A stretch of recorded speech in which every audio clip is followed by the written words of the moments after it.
Yeah, let's try this now. This is my voice. Senator Clinton, you've said that it's time to allow gays and lesbians to serve openly in the U.S. military and in the don't ask, don't tell policy that was implemented when your husband was president. Was President Clinton's policy of don't ask, don't tell a mistake? It was a transition policy, and it was an effort to try to deal with the reality that probably since the very beginning of our nation, we've had gays serving in our military with distinction and honor on behalf of our country as we do today. And yet I have watched how Don't Ask, Don't Tell has been implemented, and I've concluded that it is not the best way for us as a nation to proceed. It has been, in many instances, implemented in a discriminatory manner. You know, after the first Gulf War, there was a big flood of discharges of gays and lesbians because they let them serve, and then after they finished the war, then they discharged them.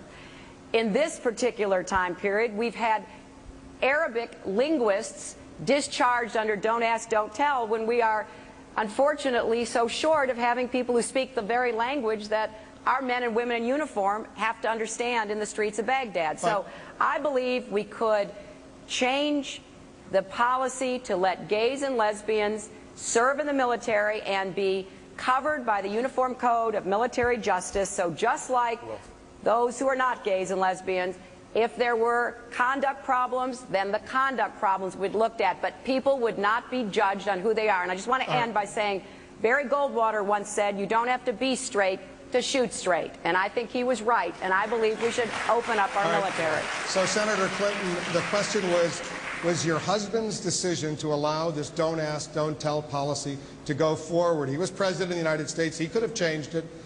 Was it a mistake?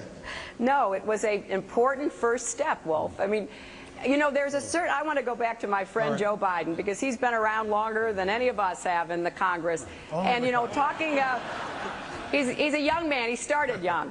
But talking about this as though there is a reality out there that a president or a Congress can change with the snap of a finger does a grave disservice to the American people.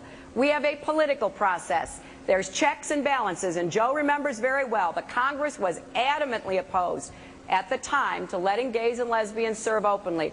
Don't ask, don't tell was the compromise policy. But you know, Senator Biden, there are still a lot of military commanders out there, including the current chairman of the Joint Chiefs of Staff, General Peter Pace, who say keep the current policy, don't ask, don't tell. It would be demoralizing, it would be bad for military readiness to change that policy and let gays and lesbians serve openly in the U.S. military. Peter Pace is flat wrong. I've been to Afghanistan, I've been to Iraq 7 times, I've been in the Balkans, I've been in these foxholes with these kids, literally in bunkers with them. Let me tell you something. Nobody asked anybody else whether they're gay in those holes, those foxholes, number one. Number two, our allies, the British, the French, all our major allies, gays openly serve. I don't know the last time an American soldier said to a backup from a Brit, hey, by the way, let me check, are you gay, you straight? This is ridiculous. And by the way, we got a war in our hands we're trying to end. In the meantime, we're breaking the military. 9,000 of these people have been kicked out. Senator, this is not a rational policy. Well, let me just do a show of hands. If you think it's time to get rid of the don't ask, don't tell policy in the U.S. military, raise your hand. Should have been gotten rid of 20 years ago. Could I say